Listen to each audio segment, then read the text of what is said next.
Hello folks, welcome to Operationfish.com. This year we're going to be doing something a bit different. Instead of writing, we are going to be doing a lot more video blogging, vlogs if you will. This year I'm also excited to announce that I'll be fishing out of a Hobie PA14, the 2017 model. And today we're actually focusing on fishing Lake Fayette.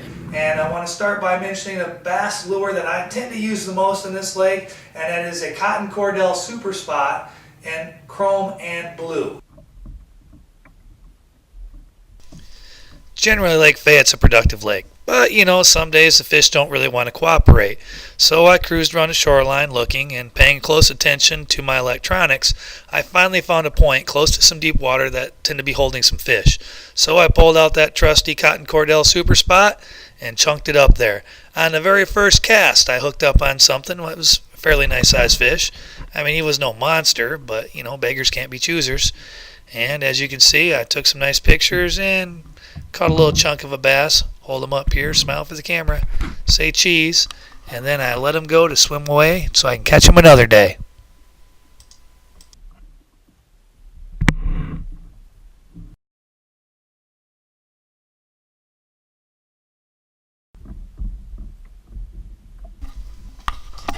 So I decided to go explore some other areas.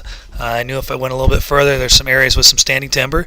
So I worked my way over there. As you can see, the Hobie PA is a great stable platform. It's easy to stand on, which makes it great for sight casting. I love this when I'm fishing for bass, and I love it when I'm in the marsh pulling around looking for those redfish.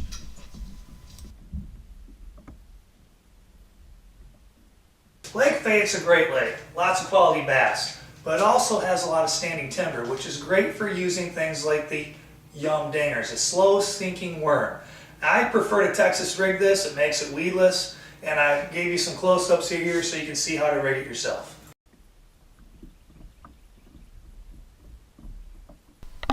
Here I am working some trees, and you can see that I hooked up on a bass. Wasn't a monster, but again, it was a rough day, so I was just happy to get it on a few fish. Just throwing that worm up there, letting it sink around each tree, slowly working each one I could find, just jigging it a little bit, giving a little bit of action, and pulled out a couple bass this way. Pull him up and show him to the camera, then release him so I can hopefully catch him another day.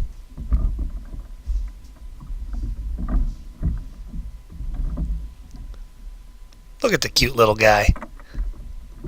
Hope he eats some more.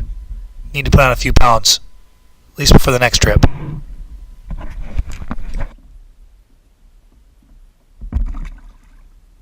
Sometimes the bass are a bit picky. They might not like the presentation of a Texas rig worm, so you can always switch to a wacky rig. Just hook it in the middle. When you flick that, it kind of gives it a different presentation that the fish seem to like. And if you're fishing deep, try it with a jig head.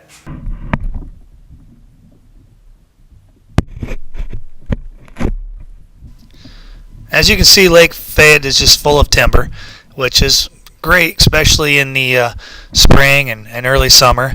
There's just so many trees you can cast around. You can spend the entire day just cruising around, chunking a worm up there along each tree. It's kind of fun. I enjoy it from time to time, but it's a little different from fishing the salt water, which I'm normally in.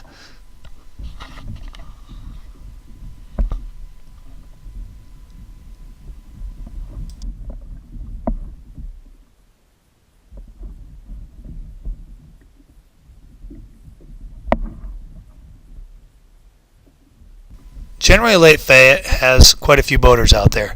A lot of people come to this lake because, again, it's a great place. Today, however, I almost had the lake to myself. As you can see, we haven't run into any boaters out here yet. I did talk to a couple kayakers when I went back to the dock, and they told me that they basically had the same luck I did.